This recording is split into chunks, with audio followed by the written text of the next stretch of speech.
ओम शांति। 12 जनवरी साकार मुरली। मीठे बच्चे, पढ़ाई और देवी कैरेक्टर्स का रजिस्टर रखो। रोज चेक करो कि हमसे कोई भूल तो नहीं हुई। प्रश्न, तुम बच्चे किस पुरुषार्थ से राजाई का तिलक प्राप्त कर सकते हो? उत्तर, पहला, सदा आज्ञाकारी रहने का पुरुषार्थ करो। संगम पर फरमान फरदार का टीका दो तो राजाई का तिलक मिल जाएगा। बेवफादार अर्थात आज्ञा को न मानने वाले राजाई का तिलक नहीं प्राप्त कर सकते। दूसरा, कोई भी बीमारी सर्जन से छिपाओ नहीं, छिपाएंगे तो पद कम हो जाएगा। बाप जैसा प्यार का सागर बनो तो राजाई का तिलक मिल जाएगा। ओम शांति। रूहानी बाप रूहानी बच्चों को समझा रहे हैं। पढ़ाई माना समझ। तुम बच्चे समझते हो यह पढ़ाई बहुत सहज और बहुत ऊंची है और बहुत ऊंच पद देने वाली है। यह सिर्फ तुम बच्चे ही जानते हो कि यह पढ़ाई हम विश्व का मालिक बनने के लिए पढ़ रहे हैं। तो पढ़ने वालों को बहुत खुशी होनी चाहिए। कितनी ऊंची पढ़ाई है। यह वही गीता एपिसोड भी है, संगम युग भी है। तुम बच्चे अब जगे हो, बाकी सब सोए पड़े हैं। गायन भी है, माया की नींद में सोए पड़े हैं। तुमको बाबा ने आकर जगाया है। सिर्फ एक बात पर समझाते हैं, मीठे बच्चे, याद की यात्रा के बल से तुम सारे विश्व पर राज्य करो, जैसे कल पहले किया था। यह स्मृति बाप दिलाते हैं। बच्चे भी समझते हैं, हमें स्मृति आई। कल्प कल्प हम इस योग बल से विश्व का मालिक बनते हैं और फिर देवी गुण भी धारण किए हैं। योग पर ही पूरा ध्यान देना है। इस योग बल से तुम बच्चों में ऑटोमेटिकली देवी गुण आ जाते हैं। बरोबर यह इम्तिहान है ही मनुष्य से देवता बनने का। तुम यहाँ आए हो योग बल से मनुष्य से देवता बनने के लिए। तो यह भी जानते हो कि हमारे योग बल से सारा विश्व पवित्र होना है। पवित्र था, अब अपवित्र बना है।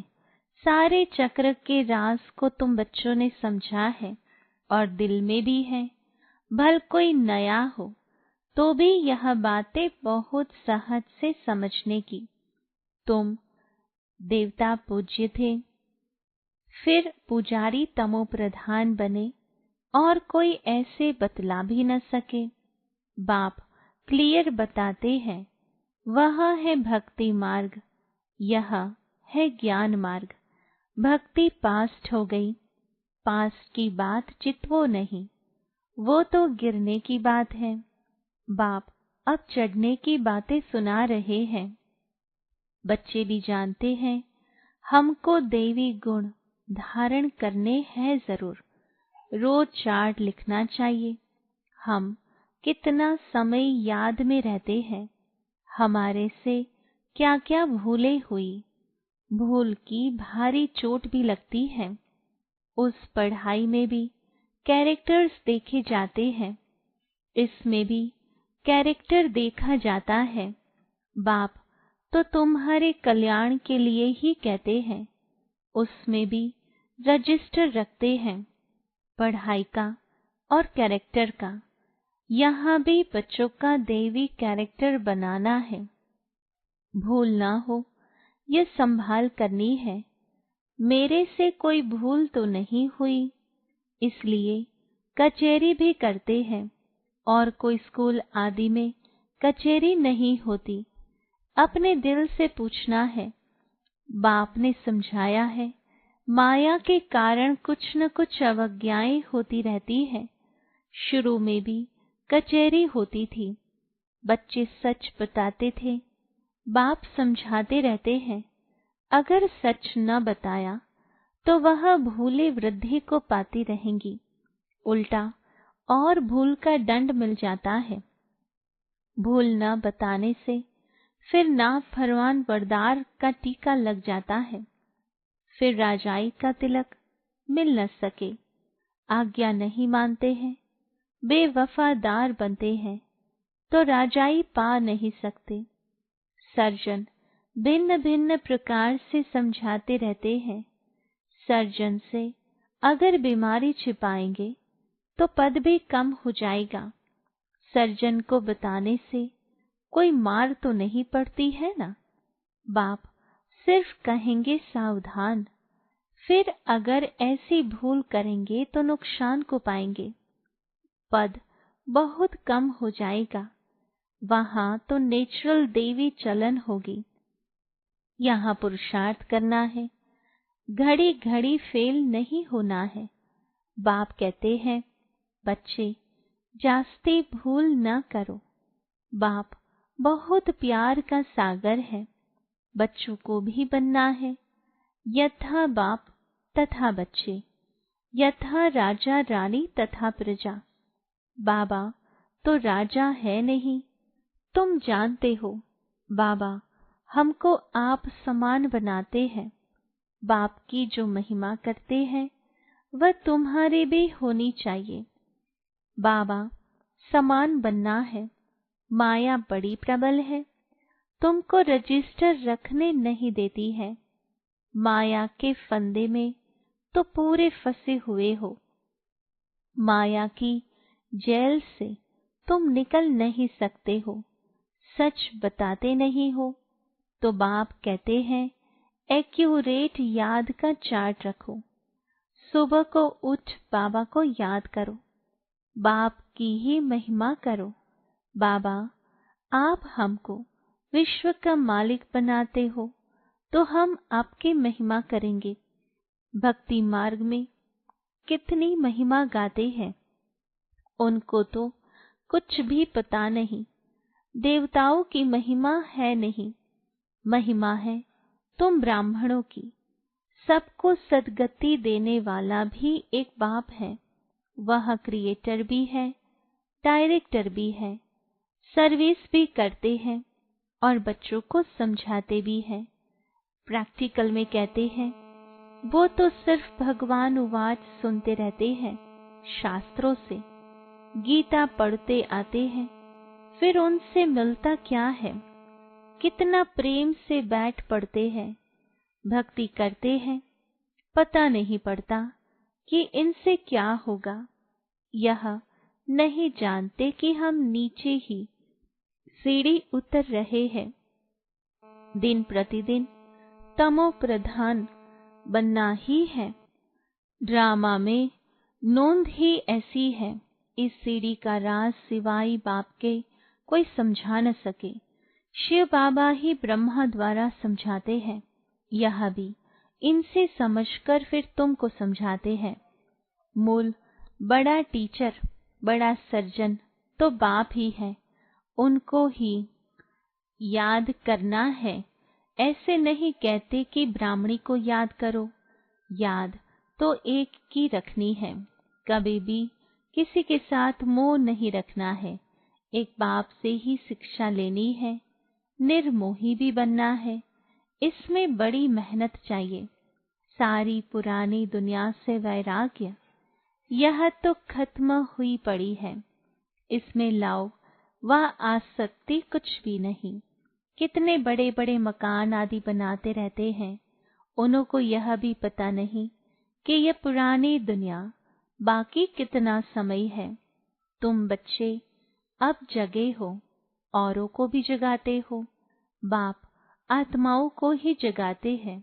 घड़ी घड़ी कहते हैं, अपने को आत्मा समझो। शरीर समझते हो तो जैसे सोए पड़े हो। अपने को आत्मा समझो और बाप को भी याद करो। आत्मा पतित है तो शरीर भी पतित मिलता है। आत्मा पावन तो शरीर भी पावन मिलता है। बाप समझाते हैं, तुम ही इस देवी देवता घराने के थे, फिर तुम ही बन जाएंगे। कितना सहज है। ऐसे बेहद के बाप को हम क्यों नहीं याद करेंगे। सुबह उठकर भी बाप को याद करो। बाबा, आपके तो कमाल है। आप हमको कितना उच्च देवी देवता बनाकर फिर निर्वाण धाम में बैठ जाते हो। इतना ऊंच तो कोई बना न सके।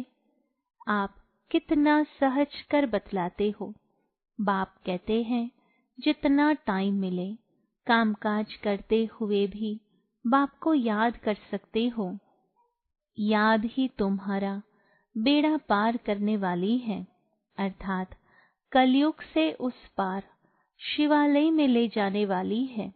शिवालय को भी याद करना है।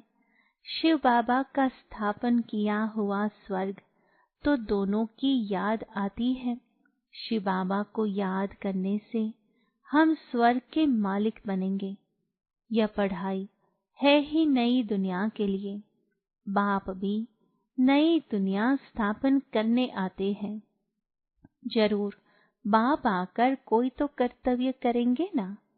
तुम देखते भी हो, मैं पार्ट बजा रहा हूँ ड्रामा के प्लान अनुसार। तुम बच्चों को 5000 वर्ष पहले वाली याद की यात्रा और आदि मध्य अंत का राज बताता हूँ। तुम जानते हो, हर 5000 वर्ष के बाद बाबा हमारे सन्मुख आता है। आत्मा ही बोलती है, शरीर नहीं बोलेगा। बाप बच्चों को शिक्षा देते हैं, आत्मा को ही प्योर बनाना है। आत्मा को एक बार ही प्योर होना होता है। बाबा कहते हैं, मैंने अनेक बार तुमको पढ़ाया, फिर भी पढ़ाऊंगा, ऐसे कोई सन्यासी कह न सके।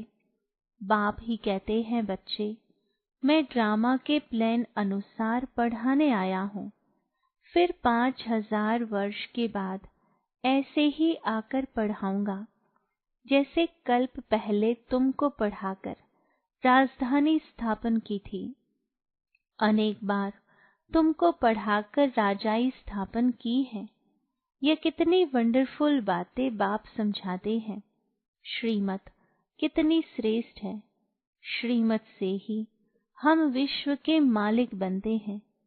बहुत बहुत बड़ा मर्तबा है। कोई तो बड़ी लॉटरी मिलती है तो माथा खराब हो जाता है। कोई चलते चलते होपलेस हो जाते हैं। हम पढ़ नहीं सकते, हम विश्व के बादशाही कैसे लेंगे। तुम बच्चों को बहुत खुशी होनी चाहिए। बाबा कहते हैं, अति इंद्रिय सुख और खुशी की बातें मेरे बच्चों से पूछो। तुम जाते हो सबको खुशी की बातें सुनाने। तुम ही विश्व के मालिक थे, फिर 84 जन्म भोग गुलाम बने हो। गाते भी हैं, मैं गुलाम तेरा। समझते हैं अपने को नीच कहना, छोटा होकर चलना अच्छा है।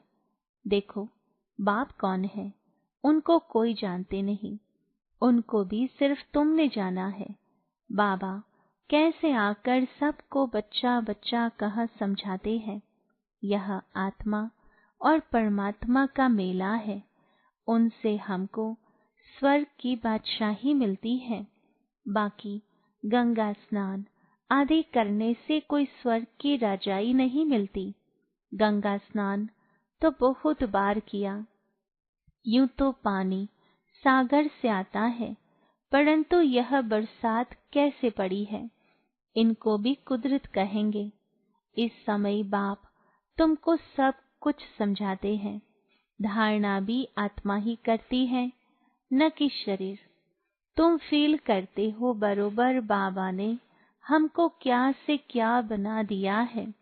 अब बाप कहते हैं, बच्चे अपने पर रहम करो, कोई अवज्ञा न करो, दे अभिमानी मत बनो। मुफ्त अपना पद कम कर देंगे, टीचर तो समझाएंगे ना। तुम जानते हो बाप बेहद का टीचर है। दुनिया में कितनी ढेर भाषाएं हैं। कोई भी चीज छपती है तो सब भाषाओं में छपानी चाहिए। कोई लिटरेचर छपाते हो तो सबको एक एक कॉपी भेज दो। एक एक कॉपी लाइब्रेरी में भेज देनी चाहिए। खर्चे की बात नहीं, बाबा का भंडारा बहुत भर जाएगा। पैसा अपने पास रखकर क्या करेंगे? घर तो नहीं ले जाएंगे। अगर कुछ घर ले जाए तो परमात्मा के यज्ञ की चोरी हो जाए। तौबा तौबा, ऐसी बुद्धि शल किसकी न हो। परमात्मा के यज्ञ की चोरी, उन जैसा महान पाप आत्मा कोई हो न सके। कितनी अधम गति हो जाती है। बाप कहते हैं यह सब ड्रामा में पार्ट है। तुम राजाई करेंगे, वह तुम्हारे सर्वेंट बनेंगे। सर्वेंट बिगर राजाई कैसे चलेगी? कल पहले भी ऐसे ही स्थापना हुई थी। अब बाप कहते हैं अपना कल्याण करना चाहते हो तो श्रीमत पर चलो, देवी गुण धारण करो। क्रोध करना देवी गुण नहीं है, वह आसुरी गुण हो जाता है। कोई क्रोध करे तो चुप कर देना चाहिए, रिस्पॉन्स नहीं करना चाहिए। हर एक के चलन से समझ सकते हैं अवगुण तो सब में है। जब कोई क्रोध करते हैं तो उनकी शक्ल तांबे जैसी हो जाती है। मुख से बॉम्ब चलाते हैं, अपना ही नुकसान कर देते हैं। पद भ्रष्ट हो जाएगा। समझ होनी चाहिए। बाप कहते हैं जो पाप कर्म करते हो वह लिख दो, बाबा को बताने से माफ हो जाएगा। बोझ हल्का हो जाएगा। जन्म जन्मांतर से तुम विकार में जाने लगे हो। इस समय तुम कोई पाप कर्म करेंगे तो 100 गुना हो जाएगा। बाप के आगे भूल की तो 100 गुना दंड पड़ जाएगा। किया और बताया नहीं तो और ही वृद्धि हो जाएगी। बाप तो समझाएंगे कि अपने को नुकसान नहीं पहुंचाओ। बाप बच्चों की बुद्धि शालीम अच्छी बनाने आए हैं। जानते हैं यह कैसा पद पाएंगे। वह भी 21 जन्मों की बात है। जो सर्विसेबल बच्चे हैं उनका स्वभाव बहुत मीठा चाहिए। कोई झट बाप को बतलाते हैं बाबा यह भूल हुई, बाबा खुश होते हैं। भगवान खुश हुआ तो और क्या चाहिए। यह तो बाप टीचर गुरु तीनों ही है, नहीं तो तीनों ही नाराज होंगे। अच्छा, मीठे मीठे सिकिलधे बच्चों प्रति माता पिता बाप दादा का याद प्यार और गुड मॉर्निंग। रूहानी बाप की रूहानी बच्चों को नमस्ते। रूहानी बच्चों की रूहानी बाबा को याद प्यार गुड मॉर्निंग और नमस्ते। धारणा के लिए मुख्य सार। पहली पॉइंट, श्रीमत पर चल। अपनी बुद्धि सालिम अच्छी रखनी है। कोई भी अवज्ञा नहीं करनी है। क्रोध में आकर मुख से बॉम्ब नहीं निकालना है, चुप रहना है। दूसरी पॉइंट, दिल से एक बाप की महिमा करनी है। इस पुरानी दुनिया से आसक्ति व प्यार नहीं रखना है। बेहद का वैरागी और निर्मोही बनना है। वरदान, अपने अव्यक्त शांत स्वरूप द्वारा वातावरण को अव्यक्त बनाने वाले साक्षात मूर्त भव। विस्तार है, जैसे सेवाओं के और प्रोग्राम्स बनाते हो, ऐसे सवेरे से रात तक याद की यात्रा में कैसे और कब रहेंगे यह भी प्रोग्राम बनाओ। और बीच बीच में 2-3 मिनट के लिए संकल्पों की ट्रैफिक को स्टॉप कर लो। जब कोई व्यक्त भाव में ज्यादा दिखाई दे तो उनको बिना कहे अपना अव्यक्ति शांत रूप ऐसा धारण करो जो वह भी इशारे से समझ जाए। इससे वातावरण अव्यक्त रहेगा, अनोखापन दिखाई देगा और आप साक्षात्कार कराने वाले साक्षात मूर्त बन जाएंगे। स्लोगन, संपूर्ण सत्यता ही पवित्रता का आधार है। ओम शांति।